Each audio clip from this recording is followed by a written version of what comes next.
আপনাদেরকে আগেই আমার ঠিক আগের ভিডিওটাতে আপনাদের জানানো হয়েছিল যে ডক্টর মোহাম্মদ ইউনূস এবং তারেক রহমানের যেই বৈঠকটি, এই বৈঠকটিতে আসলে অনেকেই ক্রেডিট নেবার চেষ্টা করেছেন ওনার মাধ্যমে। আসলে ডক্টর মোহাম্মদ ইউনূসের বৈঠকটা ডক্টর মোহাম্মদ ইউনূস নিজে চেয়েছেন এবং তারেক রহমানকে সেই প্রপোজাল দেওয়া হয়েছে।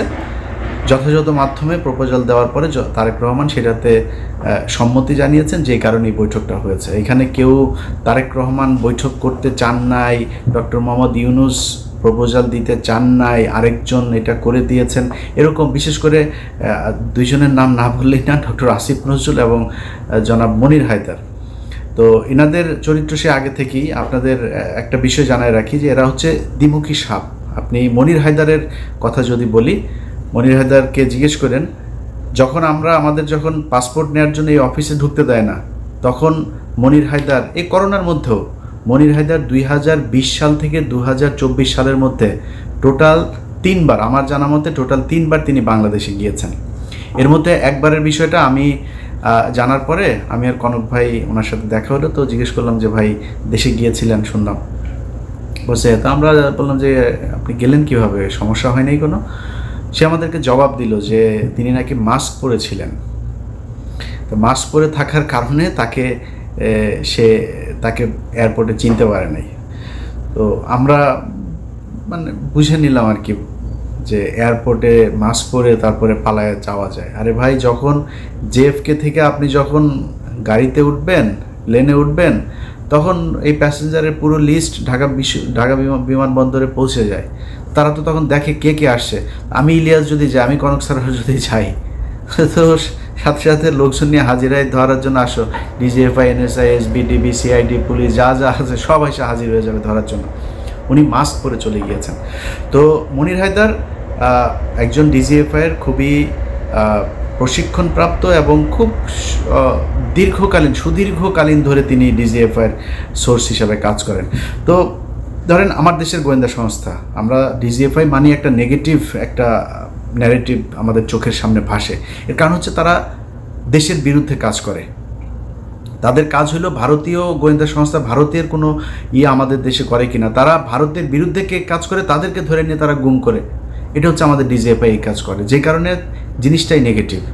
তো মনির হায়দারের সাথে আমার ব্যক্তিগত কোনো সমস্যা নাই। মনির ভাই আমাকে খুব স্নেহ করেন, উনি আমার সিনিয়র ভাই। এখানে আমাদের মাঝে মধ্যে ওনার সাথে দেখাও হইতো, একসাথে চা খেয়েছি, দাঁড়িয়ে আড্ডা দিয়েছি।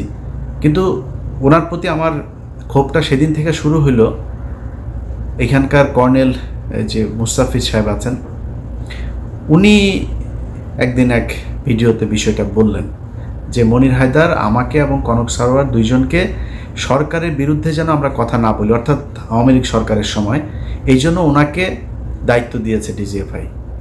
তো উনি এসে আমাদেরকে এই কথাগুলো বলেছিলেন যে খামাকা সরকারের সাথে কি দরকার করার, হ্যাঁ, নানানভাবে একটু এই ধরনের একটু গুছায় এদিক ওদিক করে। তারপরে এই লেফটেন্যান্ট কর্নেল আপনার মুস্তাফিজ ভাইয়ের কাছে পরে শুনলাম যে তাকে তিনি এই দায়িত্বটা দিয়েছিলেন যে আপনি বললে বোধহয় ইলিয়াস এবং কনক শুনবে, তো ওদেরকে একটু যে ওরা যেন সরকারের বিরুদ্ধে এত বেশি কঠোর অবস্থানে না থাকে, আওয়ামী লীগ সরকার আসলে কোনোভাবেই যাবে না। এটা সেই 2022-23 সালের কথা মুস্তাফিজ ভাইকে উনি বলেছিলেন। এটার পরে আসলে মনির ভাইয়ের প্রতি শ্রদ্ধা ভালোবাসা কোনো কিছুই থাকার বিষয় নয়। মনির ভাই এমনিতে উনি ওনার একদম ক্যারিয়ারের শুরু থেকেই উনি একজন দুর্নীতিগ্রস্ত একজন সাংবাদিক।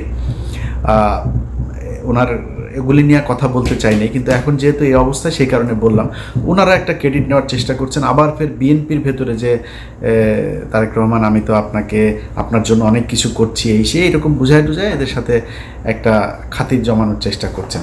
তো এই ধরনের কিছু মানুষজন আছে যারা কিনা এই বৈঠকটা করার ক্রেডিট বিভিন্ন জায়গায় নেওয়ার চেষ্টা করছেন। এরকম কোনো কিছু না। তারেক রহমান রাজি হয়েছেন, ডক্টর মোহাম্মদ ইউনূস তাকে প্রপোজাল দিয়েছেন, এবং আমি আগের ভিডিওতে বলেছি যে দুইটা পক্ষের কেউই ছোট হয় না। এখানে আমার এরকম একটা বৈঠক হওয়া দরকার ছিল।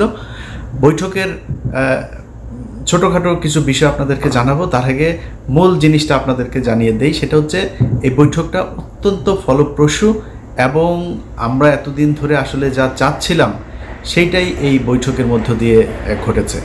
এর মধ্যে একটা জিনিস হয়েছে সেটা হচ্ছে যে নির্বাচনের যে তারিখ ডক্টর মোহাম্মদ ইউনূস গেল কয়েকদিন আগে বলেছিলেন যে এপ্রিলে নির্বাচন হবে, সেই জায়গা থেকে সরকার সরে এসেছেন এবং যেটা হয়েছেন সেটা হচ্ছে ফেব্রুয়ারির, আমি যদি নাকি একদম ডেট বলতে বলেন তাহলে ফেব্রুয়ারির 12 তারিখে আমাদের পরবর্তী নির্বাচন হবে। 12 তারিখ কেন, সেটা হচ্ছে যে কোনোভাবেই রমজানের আগে চেয়েছিল তারেক রহমানের পক্ষ থেকে নির্বাচন, এবং যেহেতু রোজা শুরু হচ্ছে ফেব্রুয়ারির মাঝামাঝিতে 16 অথবা 15 তারিখ, তার আগে 15 তারিখ এর আগে একটা বিতর্কিত নির্বাচন হয়েছিল, যে কারণে ওই তারিখটাকে করা হয়নি। তার আগে আবার শুক্রবার শনিবার এরকম কিছু বিষয় আছে। তো 12 তারিখ সম্ভাব্য তারিখ এখন পর্যন্ত আমার কাছে থাকা যে তথ্য সেটা। তো এই বৈঠকের এটা হচ্ছে মূল যে জিনিস। তো এইটার পরে যে কেউ যে কাউকে জোর করে বলেছে যে, বা ডক্টর ইউনূস বলেছে না আমরা ফেব্রুয়ারিতে করব না, মার্চে নিয়ে যাব, এরকম কোনো কিছু হয়নি। ওনারা এটা বলেছেন, উনি বলেছেন ঠিক আছে কোনো সমস্যা নেই, নির্বাচন এইভাবেই হবে। এখন এত ফলপ্রসূ একটা কেন হইল, এটার কিন্তু কিছু কারণ আছে। এই বৈঠক করানোতে কারোর ক্রেডিট না থাকলেও বৈঠকটা যে ভালোভাবে হয়েছে এটার কিছু ক্রেডিট কিছু মানুষের আছে। সেটা হচ্ছে কিছু মানুষকে এই বৈঠকে না রাখাটাই হচ্ছে সেই ক্রেডিট। এখানে যদি সালাউদ্দিন থাকতো তাহলে প্রথমেই মনে করেন যে ডক্টর ইউনূসের সাথে তারেক রহমানের গ্যাঞ্জাম বাঁধানোর জন্য যত কোশ্চেন সেটা সে করতো। এখানে যদি আমির খসরু মাহমুদ চৌধুরী থাকতো, এখানেও একটা গ্যাঞ্জাম বাঁধাইতো।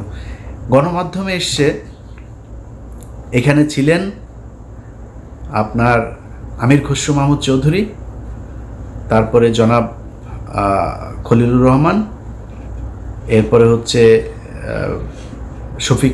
শফিকুল আলম, আরও বোধহয় এসে হচ্ছে হুমায়ুন কবির নামে একজনের নাম এসছে। আচ্ছা, এরা সবাই ছিলেন। এই কথাটা সত্য কথা না। ডক্টর মোহাম্মদ ইউনূস যে হোটেলে উঠেছেন, ডকচেস্টার হোটেল, সেটা হচ্ছে লন্ডনের বিখ্যাত সেই হাইড পার্ক, এটার পাশের একটা রাস্তাটার নাম হচ্ছে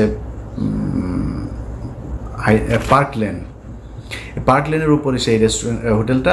এই হোটেলে যেখানে আপনার বৈঠকটা হওয়ার কথা ছিল একটা মিটিং রুমে, কিন্তু ডক্টর মোহাম্মদ ইউনূস সেই রুমে করেন নাই। তিনি বলেছেন যে আমি ওনাকে আমার সুইটের ভেতরে নিয়েই তারপরে আমরা কথা বলবো। খুবই আন্তরিকতা দেখিয়েছেন, একদম নিজের রুমে নিয়ে তারপরে সেখানে তারা কথা বলেছেন। এবং এর আগের কিছু জিনিস আপনারা এরই মধ্যে জেনেছেন যে তারেক রহমান বেগম খালেদা জিয়ার সালাম পৌঁছে দিয়েছেন, দুইজনের কুশল বিনিময় করেছেন। তারেক রহমান ওনাকে বলেছেন আপনি এখানে এসেছেন, এটা অনেক সুন্দর জায়গা, হাঁটতে গিয়েছিলেন কিনা, এই ধরনের আলাপ টালাপও হয়েছে।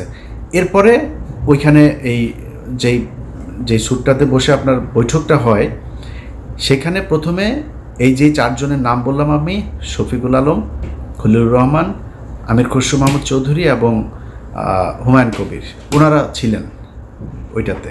এটা সত্যি কথা, ওনারা ছিলেন। এবং ওনাদেরকে ঠিক 10 থেকে 15 মিনিটের মাথায় ওনাদেরকে চলে যেতে বলা হয় এবং ওনারা চলে যান। চলে যাওয়ার পরে 1 ঘন্টা 15 মিনিট জনাব তারেক রহমান এবং ডক্টর ইউনূস একটা বৈঠক করেছেন। সেখানে কেউ ছিল না, একজন মানুষও ছিল না। এটা যেসব গণমাধ্যমে বলার চেষ্টা করা হচ্ছে, এটা কিছু কারণ আছে বলার। ধরেন আমির খসরু মাহমুদ চৌধুরী এখন মানে বোঝানোর চেষ্টা করবেন যে তাকে তারেক রহমান পাশে নিয়ে বসে তারপর ইউনূসের সাথে বৈঠক করেছেন, এটা একটা ব্যাপার। আরও কিছু জায়গায় মানে ওই না জেনে তারপরে এই খবরগুলো ছড়ানো হয়েছে, এরকম কোনো কিছু ঘটে নাই। তো যাই হোক, আমার কথা হচ্ছে যে যেইভাবেই হোক, এই যে 2 জন মানুষ আপনার শুক্রবার লন্ডন সময় সকাল 9টা থেকে যে বৈঠকটা তারা করেছে, সেই বৈঠকের মধ্যে আমরা বাংলাদেশের মানুষ যা চেয়েছি সেটা হয়েছে। এটাই হচ্ছে সবচাইতে বড় বিষয়, আমরা এটাই চেয়েছি। এখানে কে কীভাবে কি বললো না বললো, আমার মনে হয় এগুলো করেও আবার ফের এই তারেক রহমান এবং ডক্টর ইউনূসের মধ্যে একটা দ্বন্দ্ব তৈরি করার এই কৌশল অবলম্বন করে আমার মনে হয় লাভ হবে না।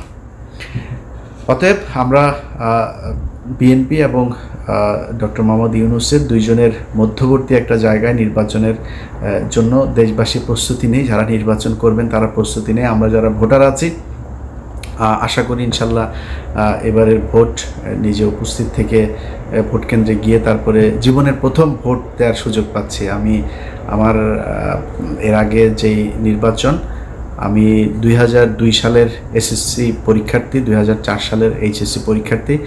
তো আমি ভোট দেওয়ার এর আগে আর সুযোগ পাইনি। একটা ভোট পেয়েছিলাম, 111 সরকারের সময় ভোটটা পেয়েছিলাম। তো ওইবার আমি ভোট দিতে যাই নাই। এবার ভোট দেবো ইনশাল্লাহ। আপনারা দোয়া করেন যাতে বাংলাদেশের মানুষের পছন্দের কেউ এবার বাংলাদেশের শাসন ক্ষমতায় আসেন। এবং এতদিন ধরে এই যে নির্বাচন এবং সংস্কার নিয়ে যে ধরনের চলছিল, আমার মনে হয় ফেব্রুয়ারি এটা খুব কম সময় না। এদিকে 6 মাস, ওইদিকে প্রায় 2 মাস, 8 মাস। 8 মাস থেকে যদি আপনি তফসিল ঘোষণার ওই 3 মাস বাদও দেন, তারপরেও ধরেন আমাদের এদিকে 5 মাস। 5 মাস অনেক সময়, অনেক কিছু করা যায়। এদিকে 10 মাস অলরেডি তাদের অনেক কাজ করাও আছে।